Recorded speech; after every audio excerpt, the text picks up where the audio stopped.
হরে Krishna Radhe Radhe. So আমাকে অনেকে question করেছে, অনেক ছোট ছোট অনেকেই আছে। সো আমার ভিডিও নাকি তাদের ভালো লাগে। তো আমি দিদি হিসেবে তোমাদের রিপ্লাই করার চেষ্টা করি।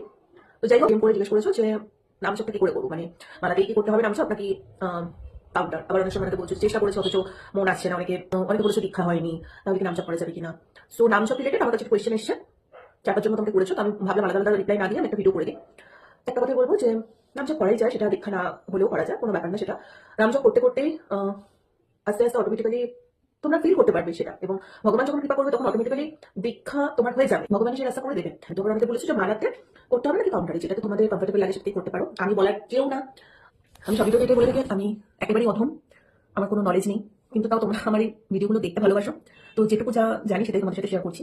তো ওটাই, মালা কাউন্টার না থাকলেও মানে মানসিক ভাবে কিন্তু করা যায় এটা, মানে অটোমেটিক্যালি এটা চলে আসে। ঠিক আছে, খুব সত্যি বলতে আমি আমার গুরুদেব বা আমার ঠাকুরকে নিয়েই বলবো, শ্রী রাম ঠাকুরের কথাই বলবো। সেই মালাটা মানে নামজপ করার জন্য একটা অখণ্ড মালা থাকা দরকার। অখণ্ড নামজপ মানে অখণ্ড মালাতে নামজপ মানে কি, এটা মালাটা বুঝতে হবে। কিন্তু অখণ্ড মালা যেটাকে ঠাকুর বলেছেন সেটা হচ্ছে মনে মনে, যে কোনো পরিস্থিতিতে সবসময় আমাদের কাছে না মানে মালাটা রাখাটা সম্ভব হয় না, বা অনেক সময় আমরা কাউন্টারটাও ক্যারি করতে পারি না। হতেই পারে, কাউন্টারটা তো এখন ভীষণ কমন একটা ব্যাপার হয়ে গেছে, যেটা ভালো, যেটাতে যথেষ্ট পরিমাণে ভালো নামে মন বসে।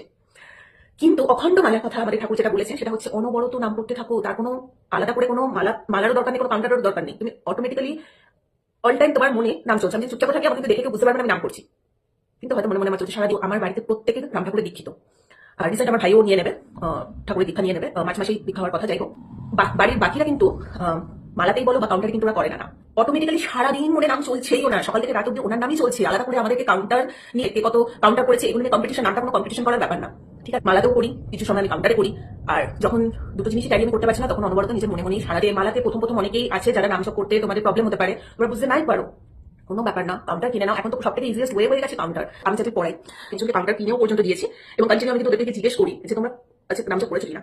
তখন ওরা ওদের মধ্যে ডিসকাস করেছে, ম্যাম আজকে আমি এতটা নামচক করেছি, আবার নেক্সট একজন বলেছে আজকে আমি ওর থেকে বেশি করেছি। মানে এটার ফলে কি, এটা কোনো কম্পিটিশন তো হচ্ছে না ওদের মধ্যে, এদের মধ্যে একটা বুঝে হোক না বুঝেই হোক অ্যাটলিস্ট ভগবানের নামটা তারা করছে, প্রথম তো হয় না এটা। ঠিক আছে, তো সেই পক্ষে কনসেন্ট্রেশনটাকে ঠিক করানোর জন্য আমাদের তুলসীর মালা বলো বা কাউন্টারে জব করাটা বেটার। অ্যাটলিস্ট কনসেন্ট্রেশনটা বসবে, কিছু একটার জন্য আমরা হসপিটালাইজড। তো সেখানে কি তারা কাউন্টারটাকে অ্যালাউ করবে না, তুলসী মালাটাকে অ্যালাউ করবে হাতে? নিশ্চয়ই অ্যালাউ করবে না। তখন আমাদের মনে মনে সারাক্ষণ নাম চলবে, তাই না? তখন তো আমাদের কেউ কাউন্টারও অ্যালাউ করবে না, এবং কেউ আমাদের হাতে মালাও তখন অ্যালাউ করবে না। মাই বলো মাসিরা বলো, তারা থোড়িটা কাউন্টারে করছে বা তুলসী মালাটা করছে, তারা তো কোনো বড় সকাল থেকে রাত হচ্ছেই আমার ঠাকুরের নাম নিতে নিতে ঘুমাতে হচ্ছে, ঠাকুরের নাম নিতে নিতে হচ্ছে। আপাতত ইজিয়েস্ট ওয়ে হচ্ছে কাউন্টার। আর